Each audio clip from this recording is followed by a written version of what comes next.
자, 여러분들 하이델베르크 요리문답은 크게 1부, 2부, 3부로 나누어진다고 말씀을 드렸습니다. 지난주부터 2주 전부터 우리는 1부, 2부, 3부 중에 지금 몇 부를 살펴보고 있죠? 에? 그렇죠. 2부요? 2부 아니죠? 3부, 86번부터인가요? 3부가 시작되었습니다. 3부는요, 그 주제가 무엇이냐면은 이미 구원받은 성도로서 어떻게 살아갈 것인가에 관한 내용이 큰 주제예요. 3부의 큰 주제예요. 자, 그런데 이 하이델베르크 요리문답 3부는요, 선행에 관한 질문으로 그 3부가 시작됩니다. 선행. 자, 여러분들 예수 그리스도의 공덕, 그 은혜로 구원받은 하나님의 백성들에게 선행, 이 선한 행실은 행해야 하는 것인가요? 해도 되고 안 해도 되는 선택적인 것인가요? 그렇죠. 행해야 되는 정도가 아니라 구원받은 하나님의 백성들에게 선행은 반드시 계속해서 행해야 하는 것입니다. 그리고 진정한 믿음으로 구원받았다면 크든지 작든지 선한 삶을 향해 나아가는 것이 자연스럽고 정상적인 모습이다 라고 말씀드렸어요. 구원받았다면 선한 삶을 살아가게 되어 있어요. 반드시. 여러분, 그 이유가 무엇입니까? 구원받은 성도들이 반드시 선한 행실, 선한 삶을 살아가게 되는 이유가 무엇입니까? 그것은 진정한 믿음으로 구원받은 성도들은요, 옛사람이 어떻게 됐어요? 옛사람은 죽었어요. 죽고. 그리고 우리가 어떻게 됐어요? 새 사람으로 살았어요. 성령으로 말미암아서 새 사람으로 거듭났기 때문에 선한 행위, 선한 행실을 향해서 살아가게 되어 있는 거예요. 왜? 새롭게 태어났으니까. 옛사람은 죽었기 때문에. 여러분들, 물론 그 변화가, 새 사람으로 살아가는 그 변화가 아주 미미할 수 있습니다. 하지만 선한 행실을 향한 변화는요, 반드시 일어나는 거예요. 여러분, 여기서 제가 말씀드리는데 오해하지 말아야 될 사실이 무엇이냐면, 진정한 믿음으로 구원받은 성도들이 새 사람으로 그 성품이 거듭나는 순간 완전 180도 갑자기 확 바뀌나요? 그렇죠. 이거는 지금의 나를 보면 대번에 답이 나와. 그죠? 지금 여전히 우리 죄짓고 여전히 부족하잖아요. 그죠? 그러니까 180도 완전하게 확 바뀌는 거 아니에요. 여러분들, 선한 행실과 삶을 향한 변화, 어려운 말로 성화라고 하는데요, 이 변화는요, 죽을 때까지 계속해서 이루어 나가야 할 거예요. 우리의 과제인 거예요. 죽을 때까지. 그러나 선한 삶을 향한 변화의 시작, 여러분들, 변화의 시작은요, 진정한 믿음으로 구원받은 성도들에게서 그 즉시로 나타나는 거예요. 시작되는 거예요. 죽을 때까지 변화는, 성숙한 사람으로서의 변화는 죽을 때까지 이루어 나가야 될 과제이지만은, 변화의 시작은요, 믿음으로 내가 예수 그리스도 안에서 중생하고 거듭나는 그 순간부터 바로 시작되는 거예요. 바로. 여러분, 이 사실을 꼭 기억하셔야 됩니다. 진정한 믿음으로 구원받았다면 변화가 시작되는 거예요. 자, 그렇다면 거듭난 성품, 즉 새 사람이 된 자로서 계속해서 반드시 행해야 할 선한 행실은 무엇입니까? 여러분들, 이것이 우리가 지난주 마지막으로 살펴본 91번의 질문이에요. 91번. 여러분 91번 질문은 이렇게 우리에게 답하고 있습니다. 자막 한번 띄워주시겠습니까? 자, 우리 같이 한번 읽어보도록 하겠습니다. 지난주 우리 91번에 선한 행실이 무엇입니까? 의 답인데요. 같이 한번 읽겠습니다. 시작.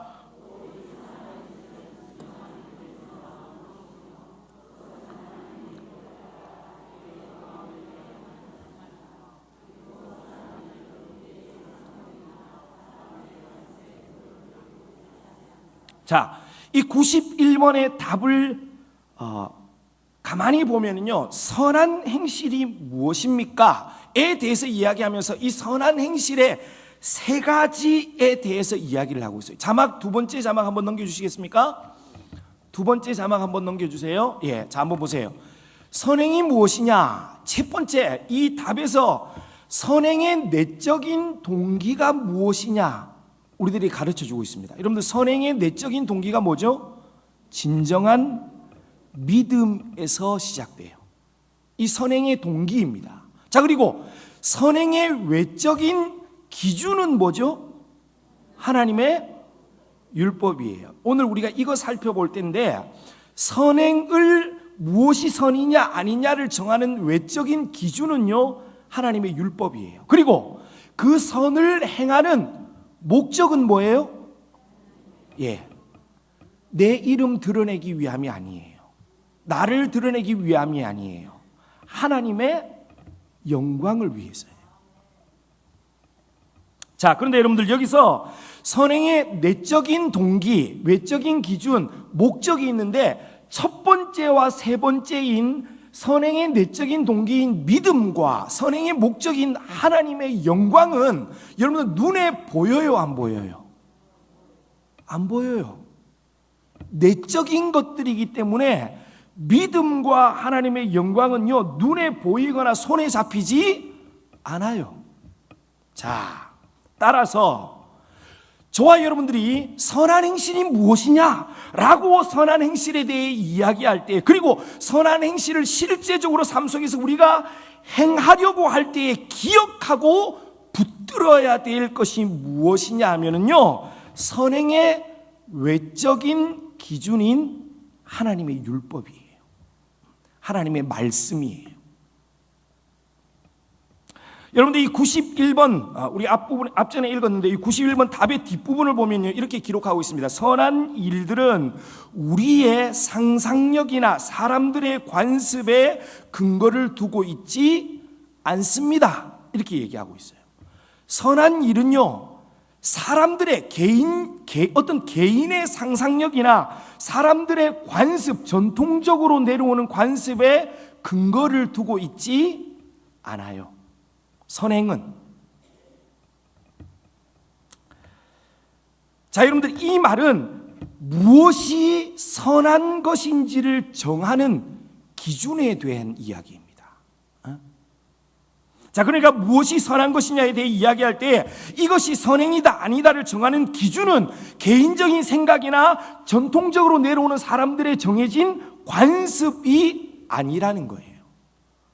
여러분들, 이것이 선하냐 선하지 않냐, 그거를 정하는 기준은 오직 뭐예요? 하나님의 말씀인 율법이라는 거예요.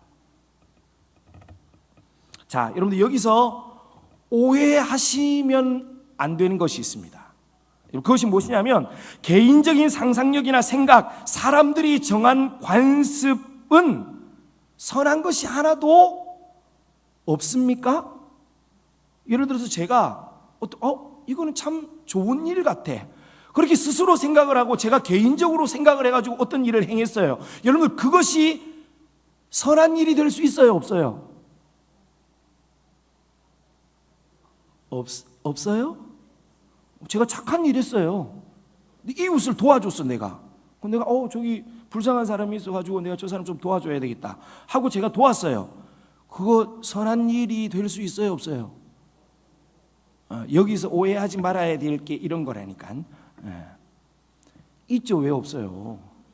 그 착한 일 아니에요? 누구 도와주는 거 선한 일 아닌가요? 선한 일 아니에요? 선한 일 맞죠. 선한 일이에요. 여러분들, 개인적으로 어떤 생각이나 상상력을 가지고 행하는 일, 그리고 전통적으로 사회에서 내려오는 사람들이 정해놓은 관습들 가운데에도 얼마든지 선한 일이 있을 수 있어요. 있을 수 있죠. 왜 없어? 에? 얼마든지 있을 수 있습니다. 자, 그런데 문제가 무엇이냐 하면은요, 그러한 것들, 개인적인 상상력이나 생각, 사회가 정해서 지켜온 관습 속에 선한 것이 있어요. 그런데 선한 것이 있다면 그것들조차도 그것이 하나님의 말씀인 율법에 어떻게 해요? 부합하기 때문이야. 성경에 보면 내 이웃을 도와주라는 말이 있어요, 없어요? 그렇죠. 그러니까 제가 개인적으로 누군가 이웃을 도와줬지만은 그것이 선한 이유는요, 하나님의 말씀인 율법에 그것이 합하기 때문에 그것이 선한 거예요. 사회에서 전통적으로 내려온 어떤 관습, 전통 중에도 선한 것이 있을 수 있어요, 없어요? 있어요. 그런데 그것이 선한 이유는 하나님의 말씀, 하나님께서 우리들에게 얘기하시는 말씀과 합하기 때문이에요. 말씀에서 우리들에게 얘기하시는 것이기 때문이에요. 그거와 합하기 때문에 그것이 선한 거예요. 자, 그런데 이 말은요, 개인의 상상력이나 개인적으로 생각하는 생각들, 사회에서 내려오는 어떤 전통이나 관습들이 선한 것이 그 안에 있을 수는 있지만은 그것들이 선하냐 선하지 않느냐, 이것의 기준이 될 수는 없다는 말이에요. 선한 것이 있을 수는 있지만은 그것들이 선을 정하는 기준이 될 수는 있어요, 없어요? 없다는 말이에요. 지금 거의 저를 바라보시면서 뭔 얘기를 하시는 거예요, 지금? 거의 이 수준인데. 자, 예를 들어 볼게요. 여러분들 요즘 동성애 합법화 움직임에 반대하는 운동이 교계의 아주 뜨거운 이슈입니다. 그렇죠? 막 얼마 전에는 카톡이 막 카톡하고 막 와서 봤더니 그거 뭐 서명하라고 막 계속 오더라고요, 보니까. 자, 이 뜨거운 이슈예요. 자, 그런데 예를 들어서요. 자, 시대적 흐름이 동성애를요 지지하는 많은 다수에 의해서 동성애가 합법화되었어. 허용되었어요. 에? 예를 든 거예요. 여러분, 사람들이 그리고 시대가 옳다고 생각해서 동성애를 법적으로 허용했다고 해서 동성애가 죄가 아닌가요? 에? 자, 앞에서 제가 말씀드린 게 이런 것들이에요. 사회가 전통적으로 다수에 의해서 많은 사람들이 지지함으로 인해서 무언가를 기준을 정했어. 아, 이제 동성화 합법해. 그건 개인적인 취향이야, 성적인 취향이야, 그냥 인정해. 여러분, 이렇게 했다고 해가지고 그것이 선한 것이 될 수는 없는 거예요. 무엇이 기준이에요? 하나님의 말씀, 율법이 기준이에요. 반대로 선한 것이 있을 수도 있어요. 그렇지만 그 자체가 선을 정하고 안정하는 것이 아니란 말이에요. 그것이 선한, 그 안에 선한 것이 있다면 그것 또한 하나님의 말씀에 합하기 때문에 그것이 선한 거예요. 자, 그러니까 무엇이 선하냐라고 했을 때 그 선한 것을 규정하는 기준은 무엇이에요? 하나님의 말씀, 율법이라는 거예요. 자, 여러분, 오늘 우리가 92번 질문부터 살펴볼 텐데요. 이 92번부터 115번 질문까지가 무엇에 관한 내용이냐면 십계명에 관한 내용이에요. 십계명. 잘 아시죠? 오늘 우리가 읽었잖아요. 십계명에 관한 내용이에요. 자, 여러분들, 이 하이델베르크 요리문답에서 십계명을 왜 그렇게 지루하게 오랫동안 다루는 거야? 이유가 있습니다. 여러분들, 이 십계명은요, 과연 무엇이 선한 것이냐? 구원받은 하나님의 백성으로 내가 하나님의 은혜로 구원받았는데 내가 하나님의 그 은혜에 너무나도 감사하고 감격해서 앞으로 내가 하나님을 위해서 어떻게 살아야지? 내가 어떻게 하나님을 기쁘시게 할 수 있을까? 라고 했을 때에 기준 삼아야 하는 것이 무엇이냐면 하나님의 율법이고 그 하나님의 율법을 총괄적으로 잘 집약해 놓은 것이 십계명이기 때문에 우리가 그런 측면에서 십계명을 살펴보는 거예요.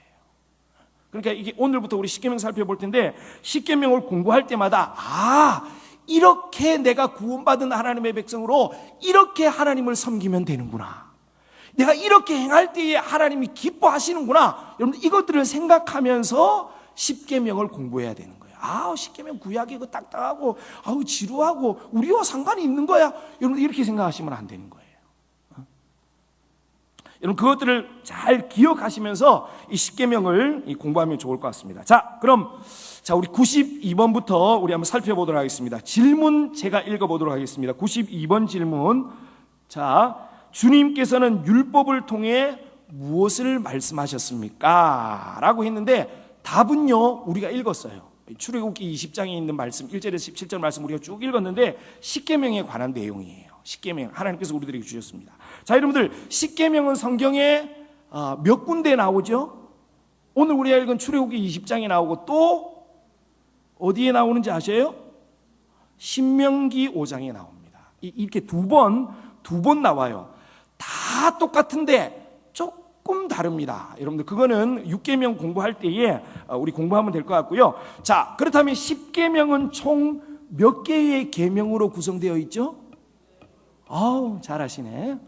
십계명은 10개의 계명으로 구성되어 있습니다. 그렇다면 이 10개의 계명으로 구성된 십계명은 크게 몇 부분으로 나눌 수 있죠? 두 부분으로 나눌 수 있습니다. 대답이 확 줄어들었어요. 별로 어렵지 않은데. 십계명을 두 부분으로 나눌 때에 1계명부터 몇 계명까지?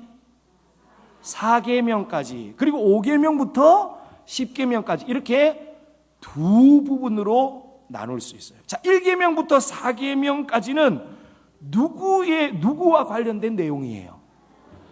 하나님을 향하여서 우리가 지켜야 될 의무에 관한 내용입니다. 나 외에 다른 신들을 두지 말라. 우상 만들지 말고 절하지 말고 섬기지 말아라. 여호와 이름을 망령되이 읽지 말아라. 안식일을 기억하여 거룩히 지키라. 다 하나님과 관련된 내용이에요. 그런데 5계명에서 10계명은 그러면 누구와 관련된 내용이에요? 사람, 이웃과 관련된 내용이에요. 여러분들 5계명이 뭐죠? 부모 공경해라. 6계명 뭐죠? 살인하지 말라. 7계명 간음하지 말라. 그 다음 뭐죠? 8계명 도적질하지 말라. 9계명 뭐죠? 이웃에 대하여 거짓 증거하지 말라. 10계명 뭐죠? 탐내지 마라. 이웃에 탐내지 마라. 다 사람과 이웃에 관한 내용. 이렇게 10계명은 하나님을 향하여서 우리가 지켜야 될 의무와 사람과 이웃을 향하여서 우리가 지켜야 될 의무, 태도, 이렇게 두 부분으로 10계명은 나눌 수 있습니다.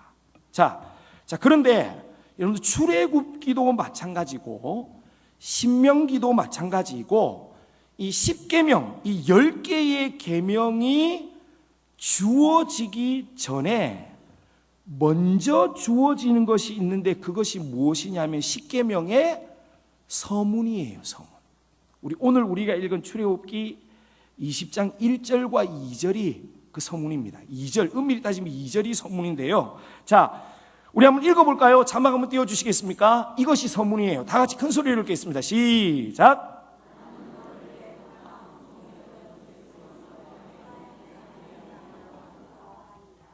여러분들 이 10계명을 공부하기 전에 이 10계명의 서문을 아는 것은 매우 중요합니다. 여러분들 10계명의 서문은요, 우리가 10계명을 왜 지켜야 하는지에 대해서 분명하게 확인시키고 있어요. 여러분들 왜 우리가 10계명을 지켜야 합니까? 그것은요, 하나님의 은혜로 구원받았기 때문이에요. 지금 여기 서문에 그것들을 기록하고 있잖아요. 나는 너를 애굽 땅 종되었던 집에서 인도하여 낸 구원해낸 여호와다. 여러분 우리가 왜 10계명 지켜야 됩니까? 구원받았기 때문에. 하나님의 은혜로. 하나님께서 구약의 이스라엘 백성들에게 십계명을 주기 전에 종되었던 그 애굽 땅에서 누가 자신들을 구원하였는지를 확인하는 거예요. 그리고는 이스라엘 백성들이 지켜야 할 10가지의 계명을 하나님께서 주시는 거예요. 여러분, 무슨 의미입니까? 십계명, 다시 말해서 율법은요, 구원을 받기 위해서 지키는 것이 아닙니다. 십계명 열심히 지킨다고 구원받는 거 아니에요. 여러분들, 십계명은요, 구원받았기 때문에 그 은혜에 감사함으로 자원하는 마음으로 지켜야 하는 것이 십계명이에요. 율법이에요. 여러분들, 율법을 지키는 동기, 출발이 어디이며 무엇인지를 이 십계명의 서문이 우리들에게 분명하게 가르쳐 주는 거예요. 여러분들, 사실 구원받은 성도들의 모든 삶은 감사에 근거한 삶이어야 돼요. 우리가 교회 안에서 사역하고 예배하는 모든, 구원받은 이후에 우리가 행하는 모든 것들은요, 감사에 근거한 것이어야 합니다. 구원 이후 내가 주를 위해 행하는 모든 봉사와 사역에 감사가 있는지 없는지를 여러분들 점검하셔야 돼요.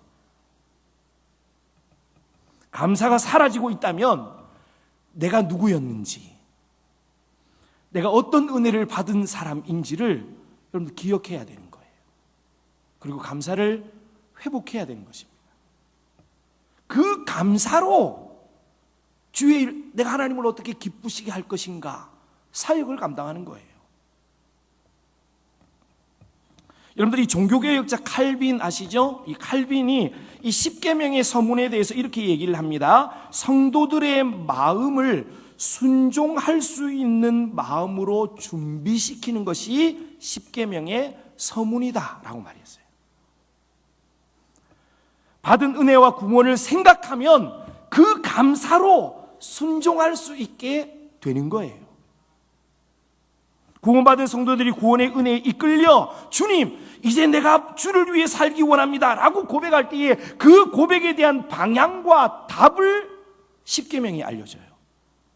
내가 어떻게 주를 위해서 살면 될까요? 라고 했을 때 여러분, 십계명이 우리들에게 요구하시는 대로 살면 되는 거예요. 따라서 율법은 우리를 괴롭게 하는 무거운 짐이 아닙니다. 구원받은 성도들에게 율법은요, 우리가 어떻게 하나님을 기쁘시게 할 수 있는지에 대한 답을 알려주는 것이 율법이에요. 그렇지만 구원받기 이전의 율법은요, 우리를 짓눌러요. 날마다 책망해 우리를. 그렇지만 구원받은 이후의 율법은요, 우리가 하나님을 어떻게 기쁘시게 할 것인가 라고 할 때에 그 해답을 알려주는 게 율법이에요. 여러분들, 이 사실을 꼭 기억하셔야 돼요. 율법은 무거운 짐이 아닙니다. 자, 그렇다면 우리 본격적으로 1계명부터 우리 10계명 1계명부터 우리 한번 살펴보도록 하겠습니다. 자, 자막 4번 한번 띄워 주시겠습니까? 자, 오늘 제가 자막 준비했는데요. 질문, 제가 94번 질문 읽도록 하겠습니다. 제1계명에서 하나님이 명령하시는 것은 무엇입니까? 답, 우리 다 같이 한번 읽도록 하겠습니다. 시작. 구원을 진정으로 원하며 모든 우상 숭배와 마술과 점보는 것과 미신을 피하고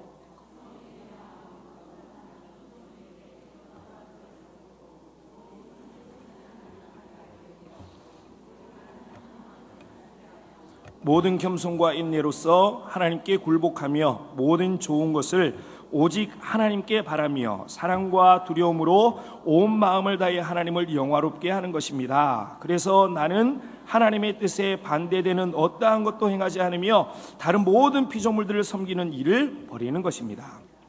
여러분들, 1계명이 뭐죠? 1계명이 너는 나 외에 다른 신들을 내게 두지 말지니라. 여러분, 이거 1계명이에요. 여러분, 1계명은요, 우리가 섬겨야 할 대상이 누구인가에 대해서 알려주는 계명입니다. 우리는 자칫 이 1계명을 대하면서 이 1계명이요, 다실론, 신이 여러 명의 신이 있어. 이 다실론을 인정하는 배경 속에서 주어지는 계명이 아닌가라고 생각할 수 있어요. 왜냐하면 1계명에 보면 다른 신들을 내게 두지 말라 이렇게 얘기를 하니까 뭐야? 하나님 말고 또 다른 신이 있는 거야? 이렇게 생각할 수 있어요. 여러분들 웨스트민스터 소유문답 5번 웨스트민스터 소유문답이라는 것인데 거기 보면요 하나님 한 분 외에 또 다른 하나님이 계십니까? 라고 질문하는데 여러분들 하나님 외에 다른 신이 있어요? 없어요? 없습니까? 없어요. 답이 이렇게 얘기합니다. 웨스트민스터 소유문답 5번은요 오직 한 분뿐이시니 살아계시고 참되신 하나님이십니다. 여러분 신은요 하나님 한 분뿐이에요. 참신은 하나님 외에 없다는 말이죠. 자, 1계명은요 이러한 하나님의 존재적 특성 속에서 주어지는 계명입니다. 그러니까 신은요 오직 여호와 한 분뿐이신데 신이 아닌, 잘 들으셔요, 신이 아닌 다른 것들, 원래는 그것이 신이에요 아니에요? 아니에요. 신은 오로지 하나님 한 분뿐이에요. 그런데 신이 아닌 다른 것들을 신으로 인정하고 부르고 섬기지 말아라. 내 앞에 두지 말아라. 여러분들 1계명이 이러한 계명입니다. 여러분들 잘 들으셔요. 이 1계명은요 하나님과 함께, 여러분 이것이 이 1계명의 핵심 포인트예요. 하나님과 함께 다른 것들, 신이 아닌 다른 피조물들을 신처럼 섬기지 말아라. 여러분들 이것이 이 1계명의 핵심 포인트예요. 무엇이 핵심이라고요? 하나님과 함께. 이것이 핵심입니다. 하나님 버리고 다른 것들 따라가지 마라. 여러분 이것도 물론 포함하지만 이 10계명에서 1계명의 핵심 포인트는요 하나님과 함께 다른 것들을 신으로 섬기지 마라. 여러분 이것이 핵심이에요.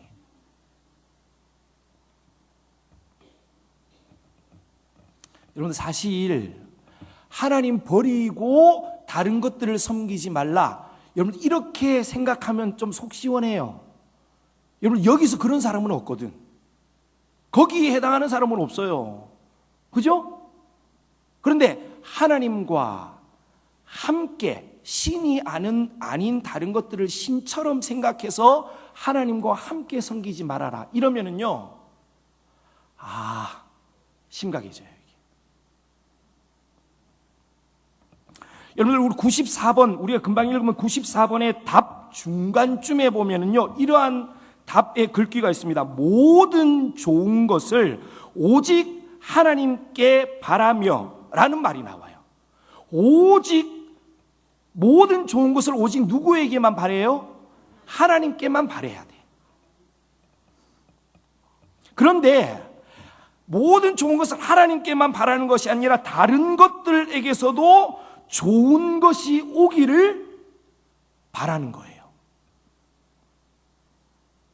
그리고는 그것들을 하나님과 동일한 위치에 놓고 그것을 신으로 주로 하나님과 함께 섬기는 거예요. 함께.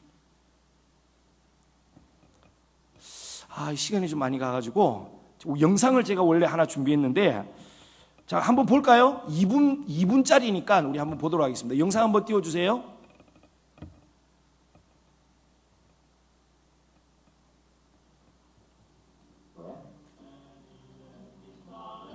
할 말 있어. 자기, 나 사랑 있어. 봄날의 부러진 왕사. 사랑?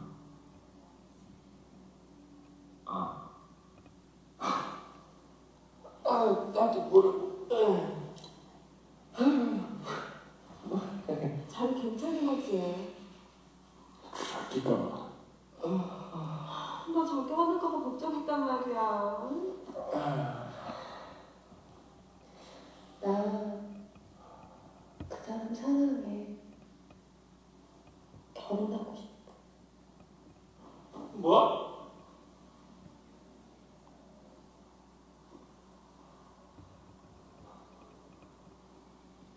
진짜고?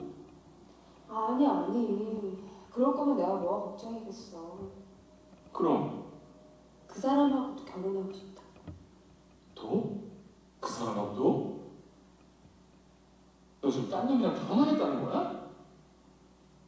응. 야 이씨 왜? 왜? 몰라서 물어? 대한민국 1부 1처제야 원칙이 그래. 법적인 건 상관없어. 그럼 동거래 동거. 동거 아니야, 결혼이야.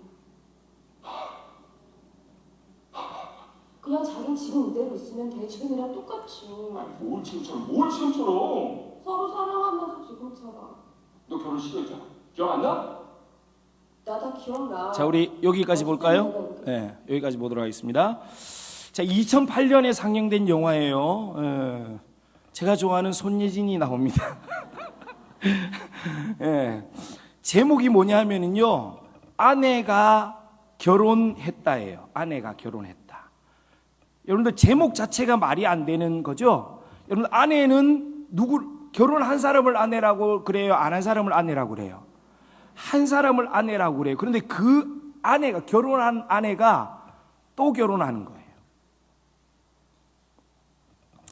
결혼한 아내가 다른 남자와 결혼하여서 자신의 남편과 동등한 위치에 두고 한 명을 더 두고 함께 생활하겠다는 거예요. 여러분들 말이 돼요? 안 돼요? 정신 나간 XS죠? 말이 안 돼요. 여러분, 이 말이 안 되는 일에 대한 계명이 1계명이에요. 이 말을 뒤집으면 이스라엘 백성들이 그렇게 살았다라는 거예요. 여러분, 95번 우리 한번 질문 볼까요? 95번 우상숭배에 관한 질문인데 자막 한번 보여주세요. 자, 우상숭배란 무엇입니까? 답 우리 다 같이 읽도록 하겠습니다. 시작.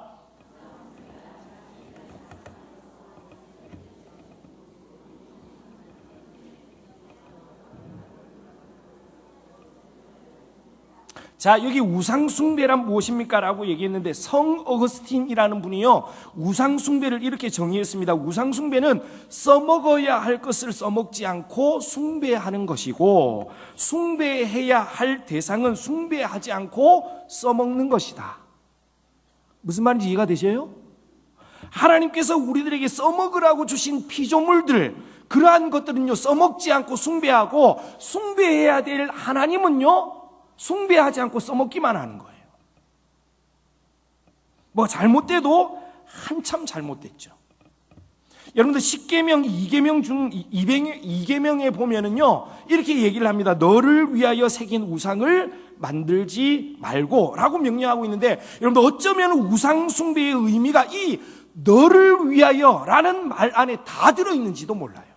너를 위하여. 여러분들 굳이 하나님이 아니라도 괜찮아. 여러분, 구원받은 하나님의 백성들 중에서 그렇다라는 거예요. 물론 하나님이면 더 좋아. 하나님께서 내 기도에 응답하시고 내가 원하는 것들 가운데에 들어주시면은 좋죠. 그런데 내가 원하는 건 나를 위한 것이 이루어질 수만 있다면 그것이 굳이 하나님이 아니라도 괜찮아요. 구원받은 하나님의 백성들 중에서도 이런 분이 많이 있다는 거예요. 여러분, 우리나라에 약 30만에서 40만 명의 무당과 점쟁이 역술인들이 있대요. 30만에서 40만. 그런데 여러분들, 이 30만에서 40만 명의 무당과 점쟁이와 역술가들을 찾아가는 고객이 1년에 몇 명 정도 되느냐? 800만 명이래요. 800만 명. 어마어마하죠. 근데 이 800만 명의 사람들이 그 무당과 점쟁이와 역술인들에게 지출하는 복비, 여러분들 얼마 정도 되는지 아세요? 저는 책을 통해 가지고 봤는데 깜짝 놀랐습니다. 그 점쟁이하고 그 역술인들이 그 신문이라 그런데 어떻게 그렇게 광고를 많이 냈는지 돈 비쌀 텐데 알았어요. 이 사람들이 벌어들이는 수입이 5조에서 6조 정도 된대요.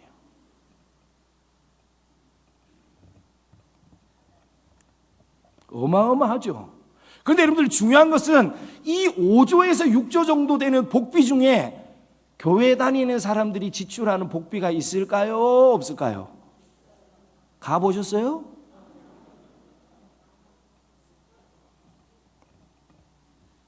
있어요. 슬프게도 많아요. 어느 정도냐면요, 이 점쟁이들과 역술인들이 홍보하잖아요. 홍보하는 문구 중에 이런 문구가 있답니다. 기독교인 비밀 절대 보장. 얼마나 많으면 여러분들 새벽에는 열심히 교회 나가가지고 기도하고 그래도 내가 원하는 문제들이 해결되지 않으면요, 낮에는 점집 찾아가는 거예요. 송구영신 예배 때 기도 제목 소원들 확 적어가지고 담임 목사님한테 머리 안수 기도 받고 낮 되면은 날이 밝아오면은 토정 비결 또 보러 가는 거예요.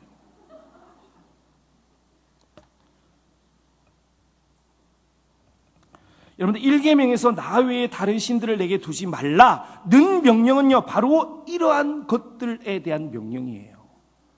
열심히 교회 다녀요. 기도도 열심히 해. 그런데 하나님과 또 다른 것들을, 신이 아니야, 그냥 피조물에 불과해요. 생명력이 없어. 그런데 그것들을 하나님과 같이 함께 섬기는 거예요. 여러분 출애굽기 32장에 보면요, 금송아지, 우리가 잘 아는 금송아지 사건이 나옵니다. 모세가 십계명을 받으러 시내산에 올라갔는데 내려오지 않아요. 그러니까 이스라엘 백성들이 아론에게 뭐라고 얘기를 하냐면, 우리를 위하여 우리를 인도할 신을 만들라, 이렇게 얘기를 합니다. 여러분 그렇게 해서 만들어낸 것이 금송아지였어요. 이스라엘 백성들과 아론은요, 하나님을 잘 들으세요. 자신의 생각대로 자신들의 목적을 따라 자신들만의 하나님을 만들어냈어요. 그게 뭐냐? 금송아지였어.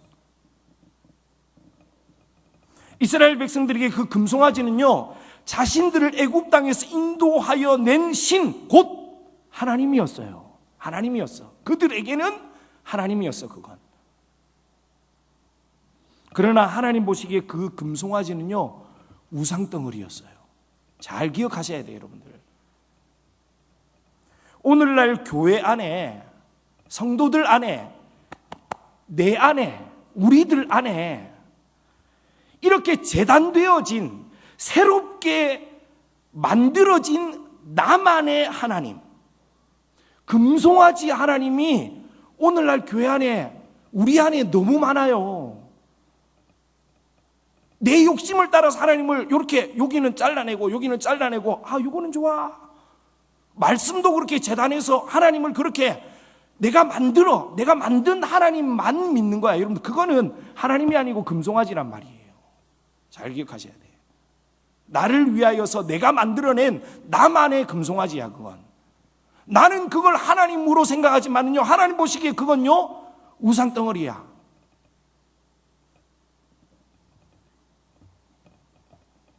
여러분 1계명을 이렇게 보면은요, 구원받은 하나님의 백성들인 내가 하나님의 그 은혜에 보답하지 못할 때가 너무 많아. 내 마음대로 섬겨, 하나님을. 내 편한 대로 섬겨요. 그럴 때 많단 말이에요. 여러분 1계명은 거듭 말씀드리지만 그냥 하나님 떠나서 다른 신들에게 가지 말라, 이 말이 아니에요. 하나님과 함께,